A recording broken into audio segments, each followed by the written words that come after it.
Women have the power to transform this world. We can end crime and violence if we all agree to do one thing: share. Let's share our wisdom, share our time, share our talents, share our finances, but most of all, let's share our love. This is the female solution.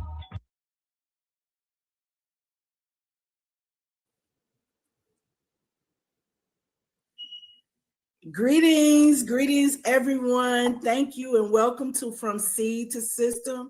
This is where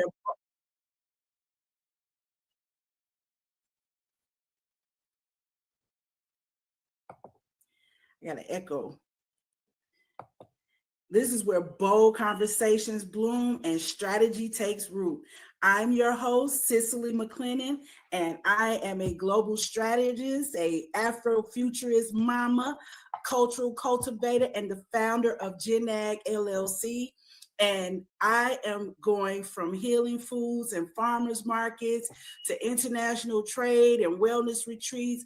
I build systems that nourish the body, empower communities, and connect continents, and really connect us to the continent. So this podcast is for visionaries. This is for the doers. This is for the builders. And this is for the bold. So let's go and let's grow something together. So today we have Dr. Na on the line. Now, just to, give her a super bold introduction. This is my people right here. Okay, as I noted when I invited everybody to join us today, we are both something else by ourselves, but together, let's go ahead and show the people. We don't just talk about it; we are doers. Welcome, Dr. Na. Thank you. This show is This show is gonna be so lit. So lit. I'm so excited. You don't even know how much, but I'm just happy to be with you. And you said my people. So that's what I want to hear. You're my people too. Every time we get together, something really great happens. I remember the first time, thank God you reached out to me. And I was on your podcast, the Black Queen Show. And so from there, it's just been like a uphill, and we just keep building stronger. Yes, man. Yes. So, believe it or not, when I was doing your thing where you described the person, and I said, oh, well, she's a cultural anthropologist. And so somebody was like, what is that? So I want you to, because this is America. Some of our audience is in America. Some will be other places too. But here they have a thing where they kind of dumb things down to third grade, sixth grade level, because unfortunately that's where a lot of people are at, and that's where they can understand. So I want you to give us about your background and explain to us what is a cultural anthropologist. Okay, I love that, because if I can get a penny for every time somebody asks me what is that, I think I will be a millionaire by now, but it's okay. I'm okay with it, because to be honest, when I heard about it, I was like, huh? What's that? So let me tell you the story, how I fell in love with cultural anthropology. Growing up in Africa, as you know, I'm from Ghana, and yes. I grew up, and when we do history classes in, at school, social studies, I think that's what you guys call it, we will read about the slave trade, and it's like a page. And it's just nothing much than showing our people how they were captured and, like meek people, and they were just taken away. And so as a child, I thought, okay, this is not my lifetime. This is a long time ago. I didn't feel a connection to it, right? So here I come to America, and I'm at school. And when I was let me just tell the story how it is. So when I was in Ghana, there was a European child that came to my school. And all my friends, everybody wanted to be friends with this girl. It was exciting, to see somebody like her, because of the things they have told us about those people and the fact that, should I say it? Let me just say it to you, Black folks in America. Let me say it to you. We grew up in Africa being told that white people are better than us, like they are our gods. literally today we're gonna break it down. I mean, I'm not gonna hold break that. it. Okay, Break it. I have been told when I did research on how Africans, or at least in Ghana, how they perceive white people or white-skinned people. A lady told me, a grown-up woman, about 90 years old, she looked at me and said, my dear, I don't even understand why you are asking me these questions about white people. Do you know that if you are going to church and you see a white person, you should turn around and go home because you have seen your God? And I literally had to leave her. I left her. I'm a researcher. I'm professional. So I had to leave my equipment, everything. And I went to the back and I cried. I cried because I'm growing up in a culture where we respect our elders. Now, as you can see, I'm young, not that young, but I mean, I've seen enough in life. But I'm like, if at the age of 90, this woman is telling me this is what she's telling all the young children, around, all the African children around. For 90 years. In my culture, we are, it's part of our culture to respect our elders. So what they tell us is what we do. To be honest, we don't question it, okay? So I said, oh, we have a big problem here, right? Because mind you, when you are there, you don't think about these things. You don't think about, slavery, because, when you are colonized, they don't bring you those topics, right? Me, Cicely, as you know, they just make sure that your system is all messed up so that all you can focus on is what? Food and shelter and all the basics. You're not about to talk about big things. You're about to talk about revolution. You're not ready to talk about this kind of thing. So I'm like, we have a problem. So I did my research and I came back and I'm like, I'm in America.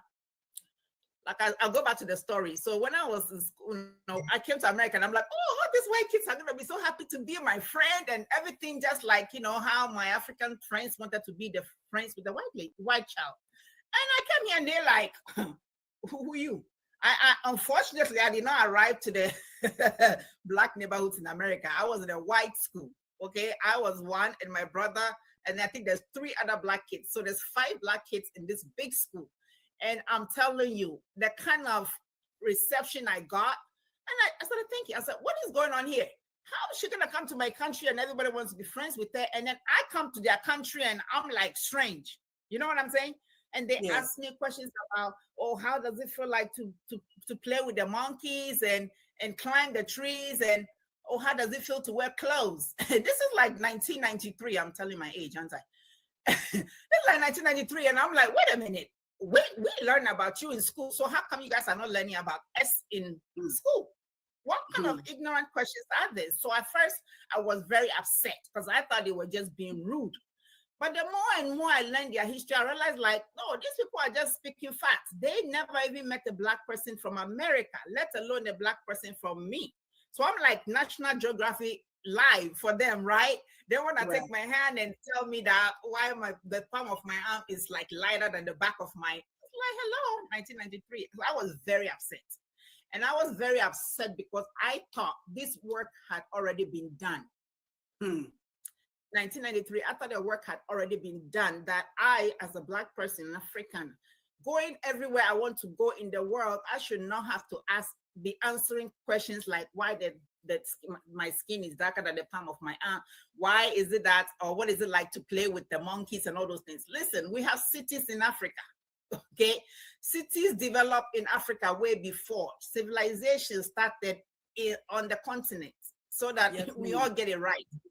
I lived in a city. I never lived in the jungle. I'm from Accra. It's a big city, okay? I've never seen a lion. Asking me about lions. I'm like, well, if I see a lion, me and you, we're both running because the lion is not my friend. I didn't grow up playing with lions. I'm from the city. I walk close from childhood. So all these questions you're telling me, I've come to think about it. This is what they are watching on National Geography and all those sort of things. This is 1993. Unfortunately, this is 2025. Guess what? People are there still with notions. And the sad thing for me is that not what they think, but what my people, now I'm going to say my people, you can debate it anyhow you want it. You are my people. You can reject me and say, I am not African. whatever you want to say, that's fine. Come get me. I'm ready for you. I'm going to say that because it's time. And now I'm hearing all these things. Oh, I ain't African because my hair is this and blah, blah, blah, blah. Excuse me. When they see you, they see me, whether you like it or not. Whether you're lighter than me, whether your hair is relaxed, whatever it is, when they see you, they know you. That's right. So, so how does that, so I'm taking it that these are the types of experiences that led you on a journey to pursue cultural anthropology on a high level, because we're talking about a high level. So you're not just talking about this stuff. You have actually done research, I'm sure all over the world, and you know exactly what you're talking about and are an expert in your field. So I'm seeing that these past experiences and these challenges that you saw led you on this path. So how does the study of cultural anthropology, how does that, like inform you, and how does that shape how you address these challenges? I love you so much because you are like my soul sister. We say soul sister, but this woman, she's me. She's me born in America. That's it. And I'm her born in Africa. You know what I'm saying? The ancestors have come through us, yes. Our past life. But thank you for bringing me back, because she knows when I get going, my brain. So cultural anthropology. So when I went to college, I wanted to study human genetics because I was very excited about sickle cell and I wanted to know more about it. So here I go to college, I'm doing my science, prerequisite biology, this and this. They're still asking me all these silly questions about, the monkeys and all that. I'm like, okay, let me focus. I came here to do this.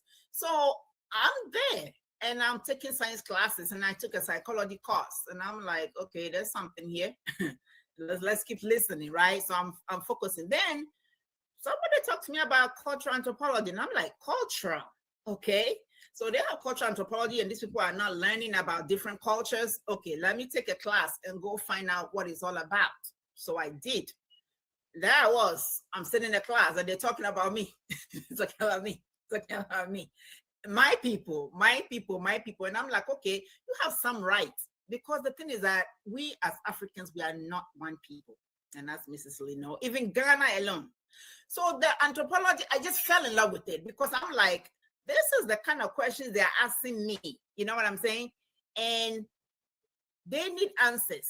So let me just say that they don't know. They're not being rude. They just don't know. So let me see what it's all about. So I started reading about it, and I'm like, okay, at that time they were reading about a lady from one of the, small tribes in Southern Africa, right? Mm-hmm. They were reading about her and her story. And I'm like, okay, I guess I need to tell them my story.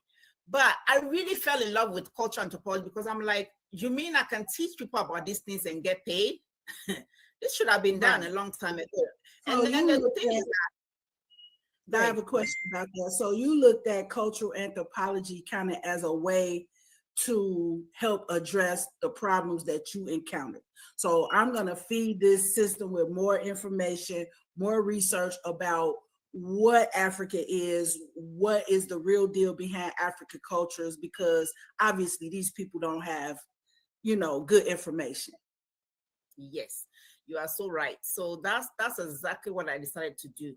And so let's just get it clear, because even you ask me, are you okay? Why aren't you studying business? Why aren't you studying medicine? Why aren't you doing law? Why are you doing nursing? Excuse me. Is that all Africa, is that all we're good for? Nurses and health professionals and blah, blah, blah. What about the intellectuals?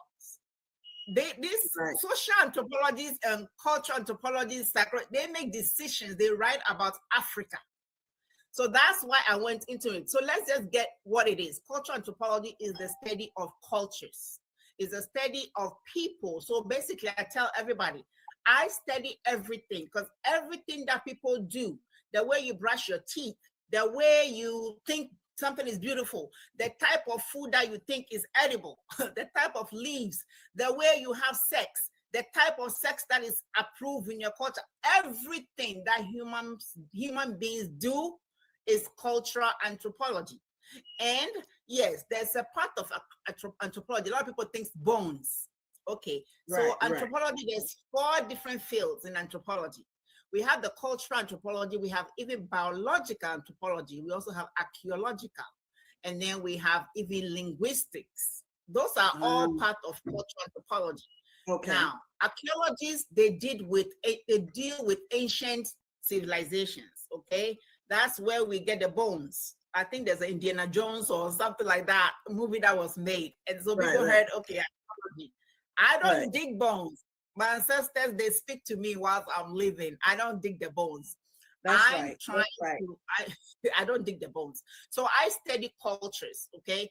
And this is the thing. When I got into the field, a lot of times I'm in a group of anthropologists, cultural anthropologists, and I'm the only Black person. I'm like, shouldn't more of my people be represented here, since they are making decisions about what happens to my people? So don't get me wrong. I didn't come from a rich family. I didn't have a silver spoon. I didn't have the golden spoon in my mouth for feeding, whatever you want to say. But I realized that, listen, if Nkrumah did not step up out of his comfort zone and dealt with things, Ghana will still not be independent. Absolutely. So I had to put my drive to make a lot of money, to take care of my family and all those things. Yeah. I had to. It's a sacrifice, but I made that sacrifice, and it has cost me dearly.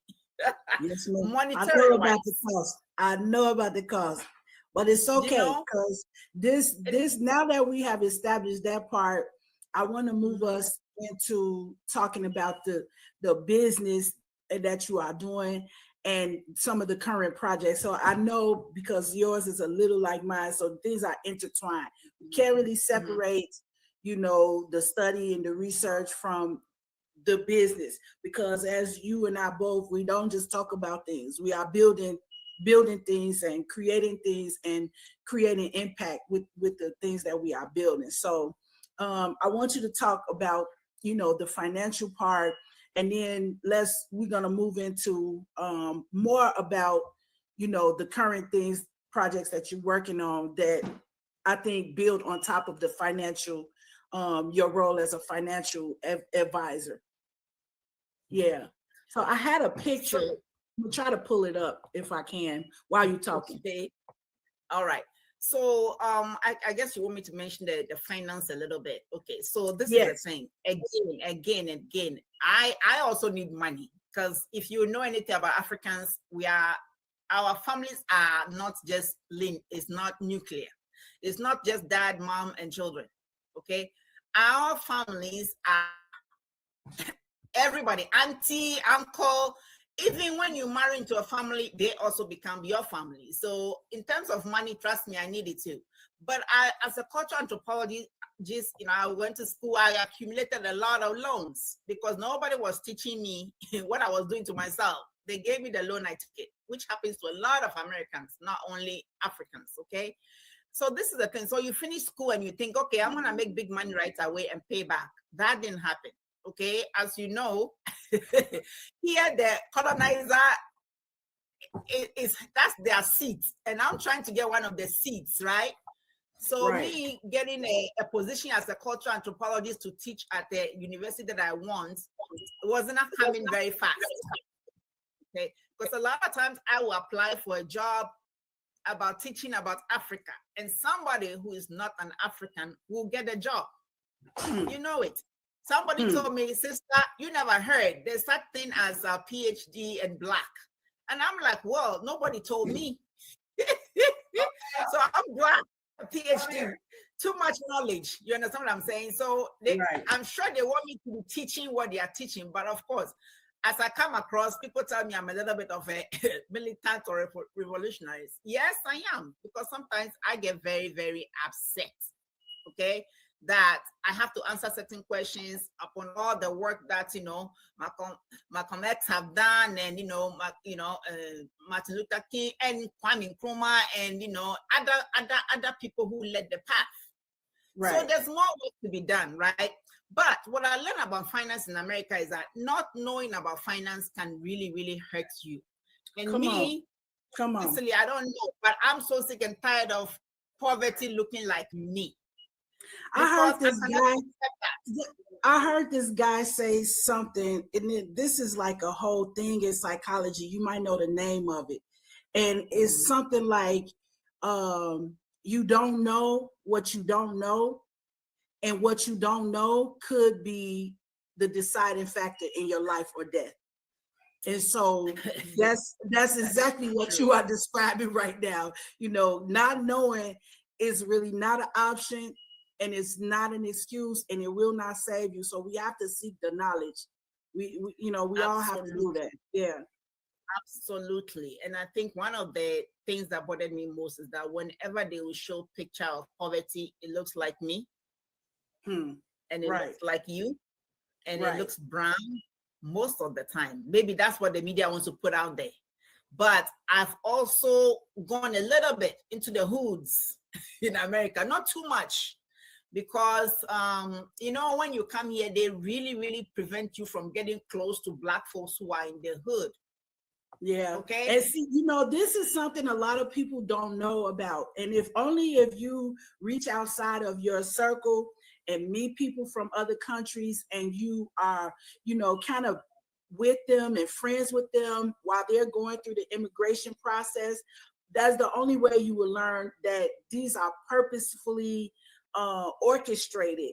And in the background of the purposeful orchestration are psychologists, psychiatrists, anthropologists, sociologists. They're the ones that are backing up these moves to separate us, that are put together and actually put in place by the State Department and other agencies part of the U.S. government. So a lot of people don't know that there's a purposeful effort to keep us away from each other. That I don't know which of us who have volunteered to help them do that. I'm sure they have some volunteers, but I definitely see that as something that comes from the higher levels of the U.S. government and whoever is behind that.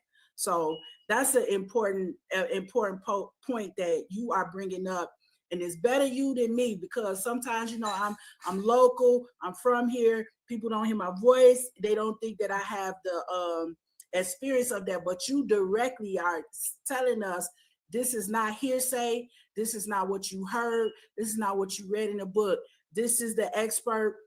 And not only is she studied it, but she has lived it. And she's telling you that things are being done in the background to keep us from connecting with each other. And I don't know about other people, but when I see somebody trying to keep me away from something that I think is good for me, I fight.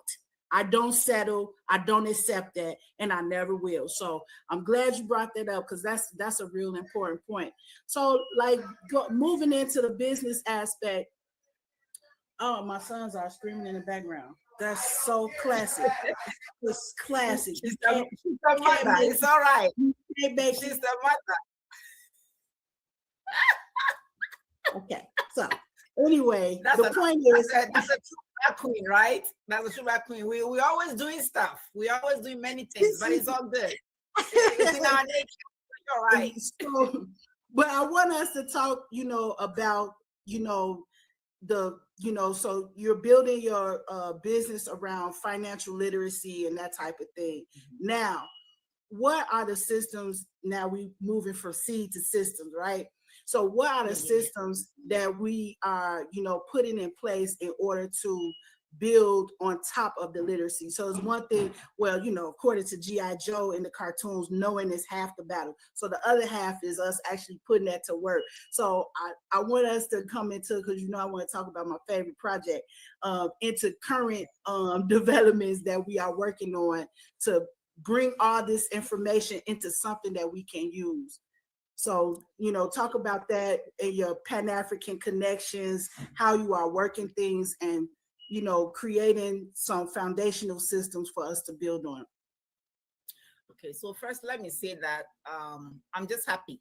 And I just want to say if you're Black, if you look like me, if you look like Miss Cicely, if you're in between, we don't care. We claim you as one of our own. You can reject us, you can run. But hey, when they see you, they see me. They see Miss Cicely. So the fight is on. So I want to say that if you're Black and you look like us, Listen, be excited because things are about to change. Okay, Yes, we have seen where the problem lies, and things are about to change, but it's gonna take both of us. Okay, so I'm gonna get into it. So here I'm starting with the financial literacy because I'm tired of you looking like me and being broke. You don't have to be, you don't have to die as a poor person just because we're born poor.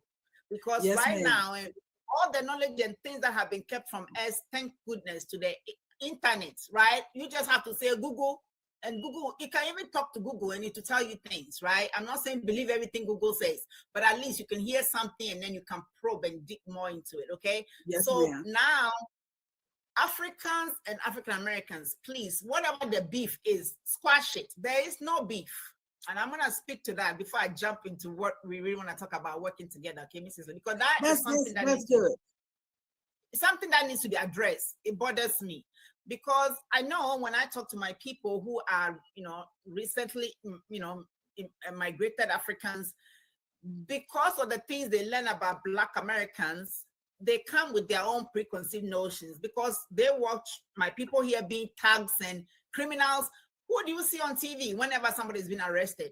Who do you see whenever there's something wrong? It's like maybe you've lived it so much that it's become normalized. But it's not okay. What about the decent African Americans who are out there feeding their children, doing the right thing, doing the right professionals, right? What about them? Why are we not seeing them, right? So that our children in the hood can also look and say, hey, I can also become somebody. Okay? So I want to address this. I don't have any problem with you. We have a difference because, yes, there's been 400 years of separation. That's fine. It's going to happen, right?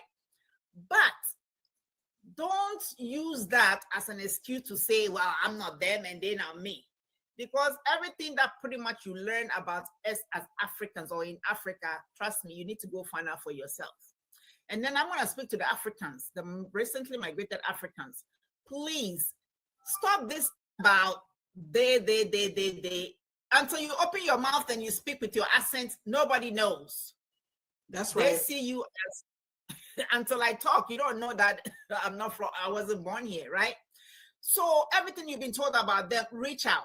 And I'm going to say the same thing to my African Americans over here, because sometimes the approach is so hostile.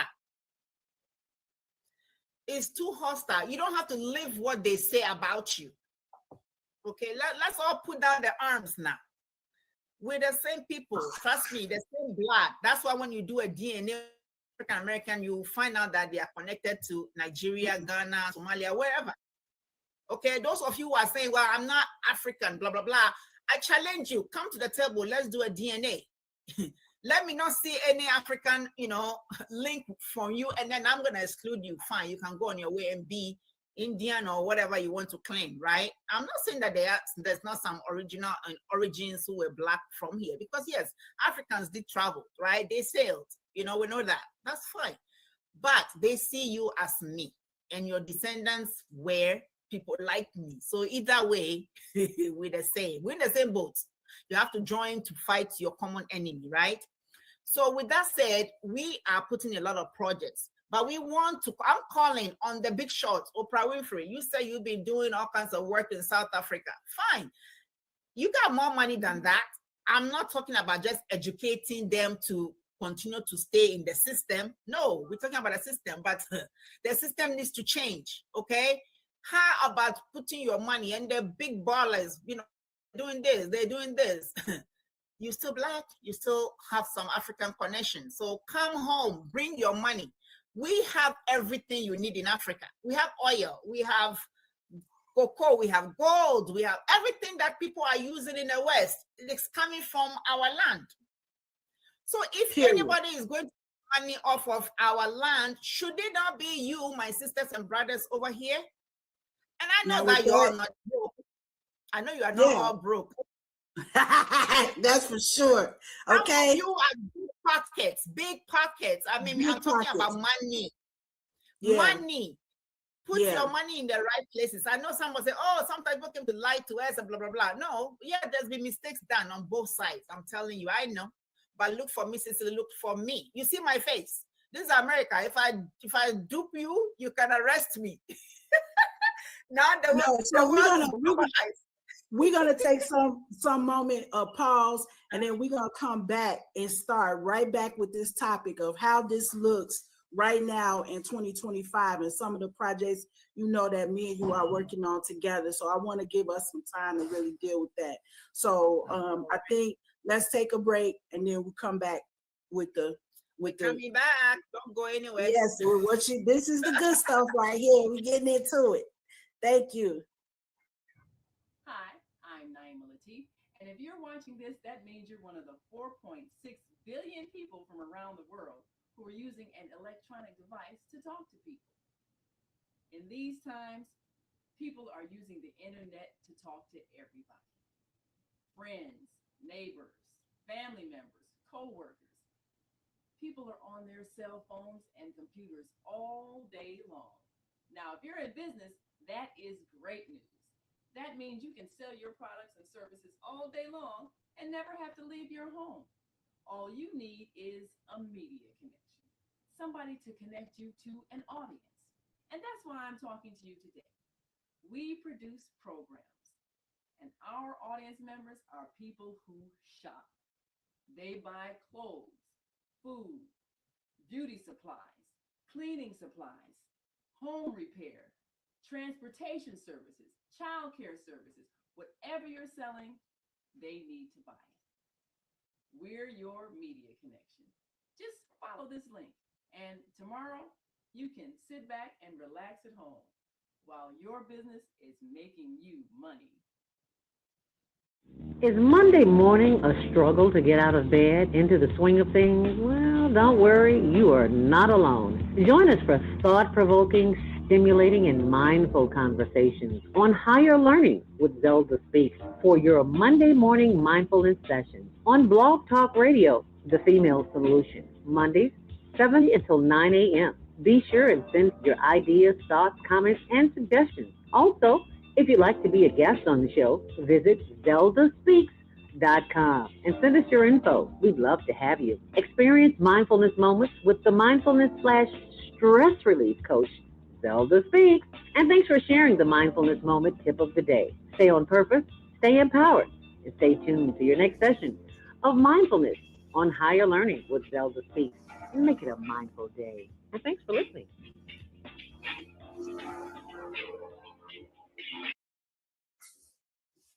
Okay, we are back and we are ready to roll. Dr. Na. Now look, this is getting to my favorite parts, but I want us to talk about two pieces. The economic things that we are working on.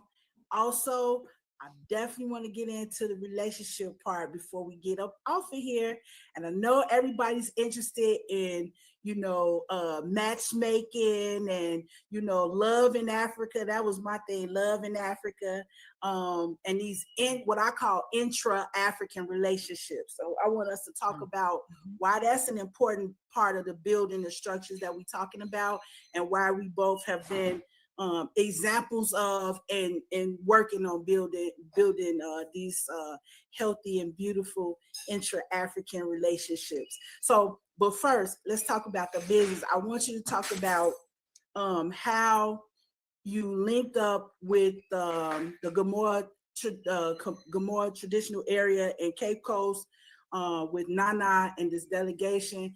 I would like for us to do like a whole show about that sometime in the near future. But I just want to give the people just a little bit of, how you got into that, why it's important, and what we are doing. Okay, so we're talking about what is coming up. Like we're giving you a little tease. I said, get excited if you Black. That's right. That's right. Get excited, really. So, we have to have actions because I've been doing the talking part. But truthfully, when people are hungry, they don't hear you. When people are worrying about their shelter and their food, they don't hear you. Okay, it just your mouth is like this because their stomach is making noises. You cannot learn when you're hungry. Yes. So the truth of the matter is that my people back home, and somebody will say, "Why you have to say we need help?" Who am I gonna call on? I'm gonna call on you guys over here. Okay, I'm gonna call on you. And like I said, you can run away all you want, but remember, to whom much is given, much is expected. Okay. And I'm gonna pray tonight that the ancestors go and poke you in your sleep. Like wake up and go do something. Go and work with your people and do something. So to do that, we know that we have to come up with some economic structures, right? We have to change things. Sometimes you have to be extreme. So to do that, who to go down to the leaders? So I've had a friend for many, many years. His name is Nana Osunubo, and he's one of the chiefs in the area, Gomoa area, as Mrs. Lee talked about. This is a place in Ghana. But, you know, it used to be that they brought the tobacco, whatever. They came with the gun stuff to, you know, trick our people to give them what they wanted. And then, of course. So now these chiefs, they are not that type of a chief. You cannot fool them. You cannot dangle whatever for them to sell their people to you. They will not do that. So Nana is the leader of this particular group that I'm talking about. They're a group of chiefs. They have their own businesses. Some of them have lived in the West, so they know what they're dealing with.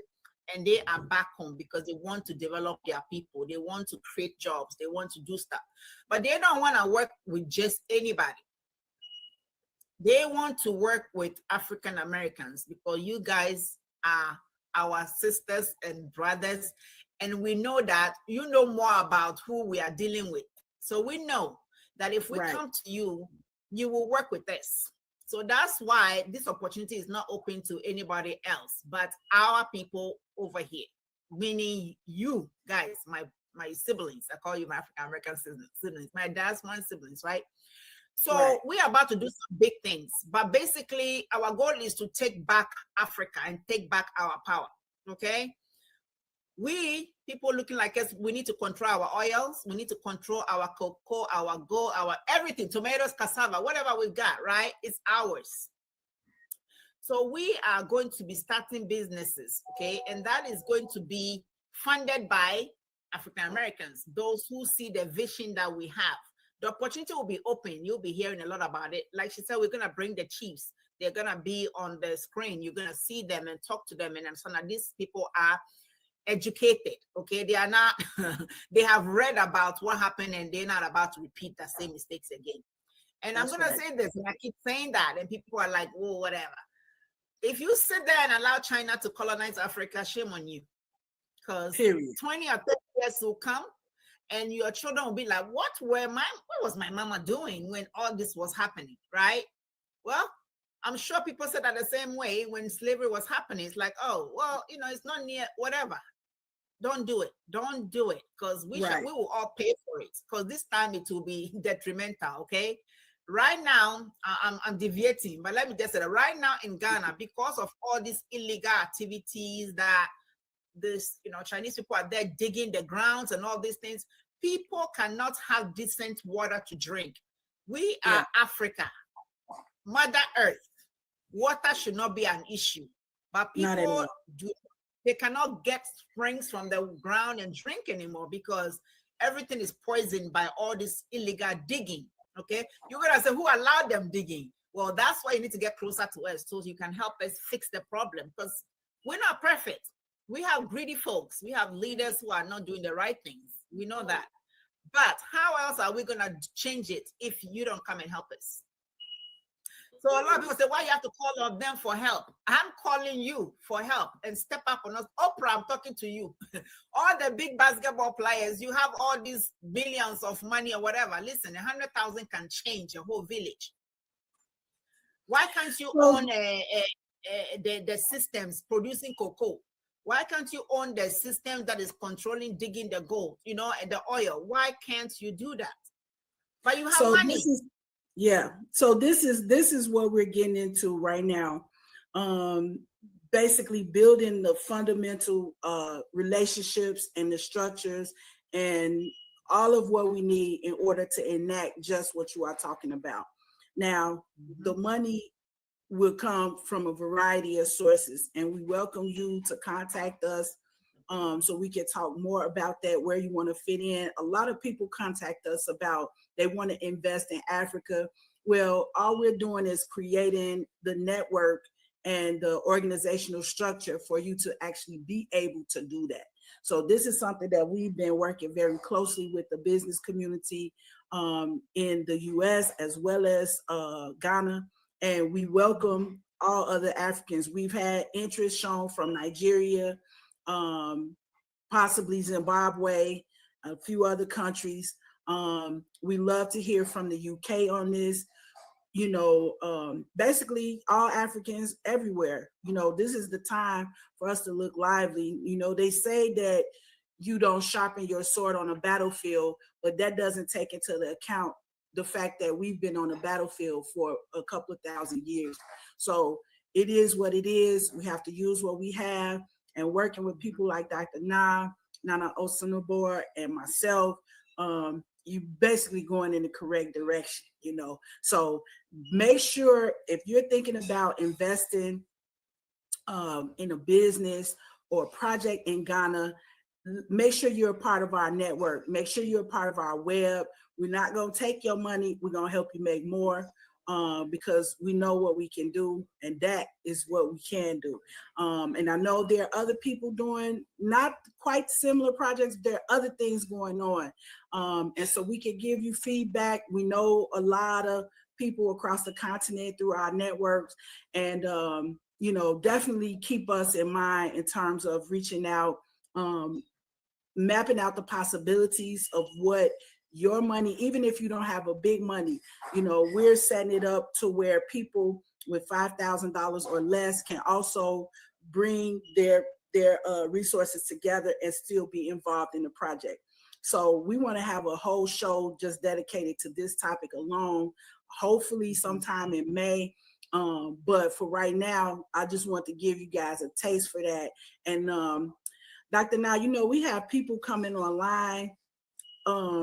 My background is my producer aspect. I'm still working on it, okay? But I do see some comments here from Sister Marine, from a brother, it looks like a brother from Serious About Credit, the Higher Learning Network TV show.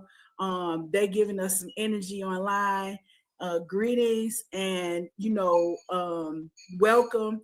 And you see what we're working on here. We never joke, we look beautiful and we make it look easy, but we're not playing at all, okay? So don't be mistaken with that one. So before we get out of here, I really want to get to our favorite topic, because this is how I met you when you were doing your podcast focusing on people who have relationships that are with one person that was born in America and one person that was born on the continent. And myself, I've been involved in that type of relationship for a long time. So we had a long conversation, went into my background, and that's how we really connected. So I want you to talk about your matchmaking thing, and just kind of how all of that fits in with building a stronger Africa in general. Oh, and let me just say, I too do matchmaking, but not on the level like what you have a whole thing set up. So I want you to talk about, the Black Queen show, and how you guys are moving into, services and making real life connections amongst people who want to be connected. All right. And of course, me, myself, I love to talk about love. I mean, love is a beautiful thing. It is a beautiful thing. Yes, ma'am. And it's like, I know it's a beautiful thing. It's better to go through life with somebody. Our African people, this is one of the reasons why we got into trouble. African folks, we love people. That's why when they came, you know what I'm saying? They extended the Bible, and we took the Bible, and then they're holding the gold, then we're still holding the Bible, right? But let's not go there. But what I want to say is that to be able to really do, complete the mission that I and Cicely and all the chiefs that are connected with our network, to be able to do that work, we really need to come to understanding. We have to come to the table, okay? And what better way to do that than through love, okay? So the Black Queen show talked about, I did talk to, a series of people who are in that type of a relationship to see how it's working. And then, in addition to that, I was doing some researches and, me, myself, from my cultural background, trying to figure out how this intermarriage can work. Yes. Because there are horror stories out there, Oh, yes. The truth of the matter is that the way the Black woman is in America right now, if you take them and to an African man, that's disastrous. It's not gonna work. Okay, because over the 400 years, so many things has happened to our sisters over here. I'm telling you, some of these sisters, I just have to talk them down because they're angry. They have the right to be angry. You know what I'm saying? But sometimes you be so angry, you are chasing away the good thing that's coming to you. Okay. Yes, and yes. So what we're coming up right now is it's gonna be intermarrying, but it's not just any type of intermarrying dating format. It's strictly for Pan-Africans, because you have to be able to engage on a whole different level. You cannot be a sister here who just try to hold the man down, like hold the chain to their neck. Where are you going? Whether the African man was a warrior, so you cannot hold them down like that. And you know what happens when you do that? When you hold an animal down and you release, they just go. So that's not how to deal with the African man. I'm not saying that the African man is not naughty. They are not perfect. They got their issues. Same with the African woman too. We all have stuff that we have to go through. Yes. But we want to make relationships work, because when you have a child with somebody born in Africa, you're home. You cannot stand by anymore and watch another person come and abuse us, because now what? You are what? Vested in Africa. So that's the goal. We want to encourage a lot of intermarriage, but on the platform that I'm going to have, it's called Diaspora Meets Africa. I'm getting excited already because a lot of people have shown interest, but we are actually going to be working with people who are back in Africa. They're not looking for love for green card. Relax. Because the platform, if anybody is, we're gonna do some background check and things like that, and do some quizzes, investigate them to make sure that you have the right mindset. We're not looking for the people who are gonna be on the platform. The Africans on the platform are not gonna be looking for green card. Some of them, or most of them, are gonna be okay with where they are in Africa. Do you know that there are people in Africa who don't want to come to America? You all never know that, right? Right. There are people in Africa, they're like, no, I'm okay, I'm good here, I don't wanna go. Because yes. they know what's happening here is just glorified slavery. That's all it is. That's life in America. I just came back from Ghana about a month ago, and I'm like in this confusion, because it's like, what am I? I'm in dead space right now. Okay. Yeah, so it's not easy. It's not easy. It's not. Here. People just go to work and come home with that, robots, right? But that's exactly why. That's why it's important for us to make this connection, because whatever it is, because we got to get something from America, whatever that is, if we don't really plug it into the continent, it doesn't work as well for us. It doesn't grow for us. It doesn't create stability for us. If I didn't have, Ghana and Africa to me as my foundation and my back, I would be miserable and depressed like so many of the people, here are. They say the average person that's 50 in America is taking 12 pills. 12 pills, the average. The average person here is suffering with all manner of metabolic disorder, including depression, high blood pressure, all kinds of, disease, and it's uncomfortable. But when I feel my people and my family, under me, I'm standing on the strong foundation of the continent. Not only does it help my blood pressure, but it just helps me to stay more grounded, which gives me what I need to move forward with whatever it is I have to do here. Because I go back and forth, but I prefer to be in Ghana, as everybody knows. But sometimes you have to come here. And even with that, if you build the relationships, you can still find a way to make it, work and be successful at what it is that you want to do. So we just want to encourage people, right? And I know there's a lot of horror stories. That's why I liked your show, because you are highlighting relationships that are beautiful, people who are content in their relationships, people who have found joy in their relationships. And I'm just glad to be, you know, in that number. So yeah, Well, it's a I lot really of admire you for that. I admire you for that. Because though you are a strong woman by all sense, you've also managed to have a relationship with a man who was born in Africa. You know, you have made it work many years. So that's a testament that it can work. But I think one misconception is that being a strong Black woman means that you have to be against the Black man. No. The Black men that I knew, the African men that I grew up with, they were doing right. And I'm not going to say the brothers here are not, you know, because there's a history. You see, you always have to go back. And when I say people think I'm excusing, I'm not excusing.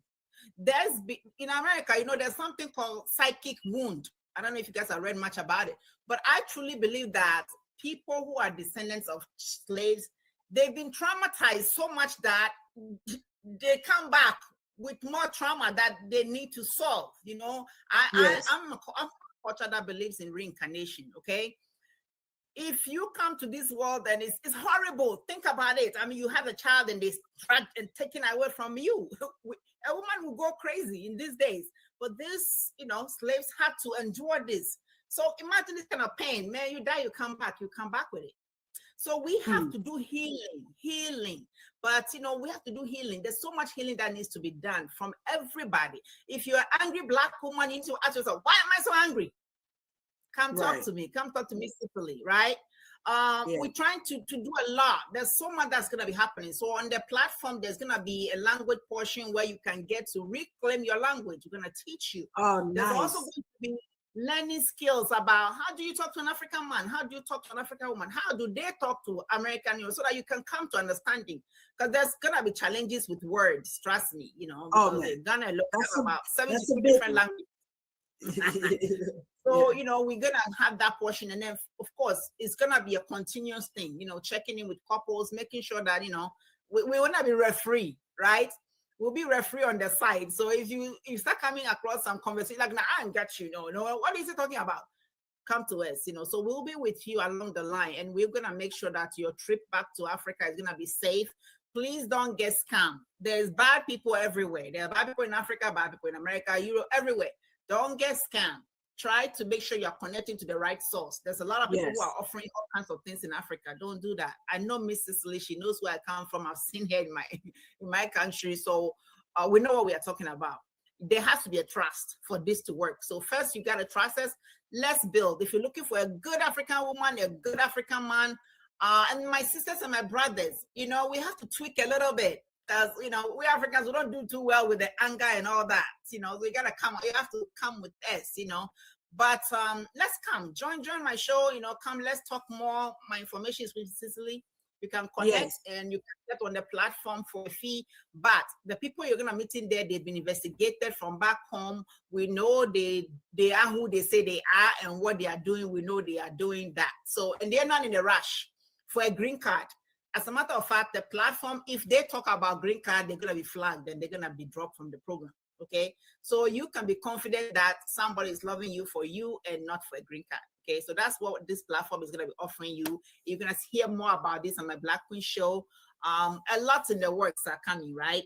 So now we have two, okay, at least 3 or maybe 4 shows just coming from this conversation, because we have to dig into this relationship piece. I know myself, I have a lot to offer in that regard. And, you know, one of my younger cousins asked me, she said, you've been on the continent, give us some of what you learned about conflict resolution. And so that's something that I really do want to share. I think people can gain a lot from it. And I definitely want to dig into, you know, this platform you are creating, and let's talk about that. So we're going to have a economic show and a love show. That's on my platform. And then hopefully we'll be doing the same thing on yours. And let's just keep, you know, African love and African power in the center of our conversations. I just appreciate you so much for being available. I love you. It's not even appreciating. I love you. Right? I love you. I love you. For real. You know, I mean, it's amazing. People don't understand. We were connected to the internet, but it's like I'm telling you guys, you got to believe in something. I know we live in a scientific world and but trust me, the ancestors, they are in our blood and they are still working. So me and Miss Cicely, we were some warriors. We were some warriors back in the days, and we fought and they knocked us out, but we back. Yes, sir. That's right. That's right. Back, yeah. I love it. People, really, I mean, wherever you are, African people, if you smile at them, they'll smile back. It's just that there's been so much fear put in them. Listen, I'll tell you something that will surprise a lot of African Americans. When the refugees come to America, right? They some of them were told, don't get close to these people. That means you don't get close to them because they're violent and they're blah blah blah. So they were told. So in the back of their mind, they're like, I need to stay away from those hoods and that kind of stuff, right? So now I'm going to ask you guys to do something. Reach out. When you see somebody who's speaking with a different accent and you know this person is not born in America, please smile at them. You know, it's your sister. It's your brother. It's your blood, right? That's right. I'm not saying African people, I'm not saying you should go to the hood right now and start playing over there, because we need to do some work before you get there, because, you know, you cannot handle it, right? Because that's what sometimes people are saying, okay, are we them or are they really us? Because of the distance, right? But slowly, we're going to come together. We're going to do businesses that are going to be able to give us the money we need so that we can put people into programs that will heal their soul, right? Rejuvenate them, you know, because we are good people. We are good people. Yes. Nobody is just born to be a criminal. The world teaches you how to be, and sometimes you harden as a result of that, right? So, so much is coming. Like I said, get excited because today is a good day. Together with Black Queen, we're doing things, and you know, start saving your money. Start saving your money.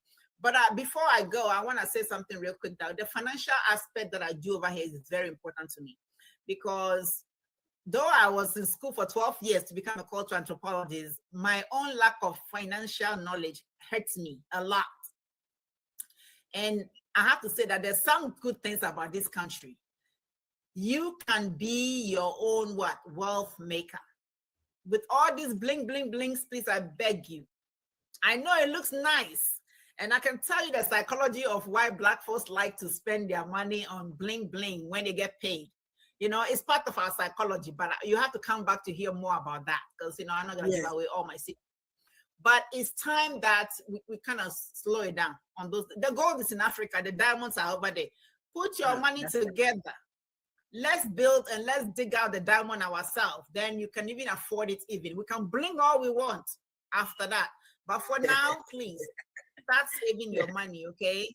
And reach out. Yeah. So the financial aspect of my position when I coach people, right? From poverty to wealth. So you have to reach out. I mean, you don't have to be a millionaire to have a financial coach. Everybody needs a financial coach, right? So just come. I don't charge for my services. I educate you and I help you to get the best you can get. But my goal is to leave you in the situation that even if you die, if you get sick, if you live to 100 years old, my goal is to make sure that you're going to be secure financially, right? There's nothing that says 67 or 62 is the age of retirement. There is not written in anybody's blood. Trust me. You can retire at 30 if you know what you are doing starting from age 18, or even when you are 5 years old, right? It's all about, you know, little drops of water makes a mighty ocean. So please come and learn. I want you to make the money here, grow it, save it, secure it, so that you can help your people back home and make sure that we are going back to the times when Egypt was it, and when our people, Mansa Musa, when they were the it of the world. That's what we're going to right now. Okay? So be part of the movement. This is a movement. It's just not a show. It's a very movement. Exciting. Diaspora meets Africa. That's what it's all very about. Exciting. Very exciting. Guys, stay tuned to the Female Solution. Stay tuned to From Seed to Systems. Thank you, Dr. Na. We appreciate you so much. And until next time. I'm coming back. You know, you'll be seeing me, everybody. So I love to hear more. If nobody reaches out to me, I'm gonna come find you people. Thank you. Thank you so much. Bye-bye. Truly, I love you. I love you. Love you you, are awesome. love you, Thank love you you. so much. All right. Thank you. Bye. Bye, Bye-bye. everybody. Okay. And that is a wrap.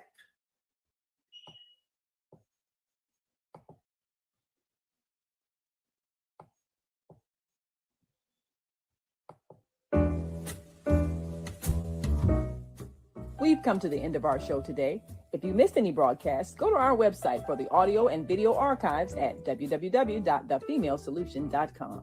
On behalf of our team of radio hosts, I'd like to thank all of you who participated in today's discussions.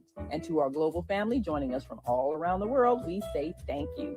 To our family in China, xie xie. India, Dhanyavad. Japan, arigato. Korea, kamsamnida. Russia, spasiba. Germany, danke. Poland, dziękuję. France, merci. Spain, gracias. Italy, grazie. Egypt, shukran. Ghana, madasi. Nigeria, eshe. South Africa, ngiyabonga.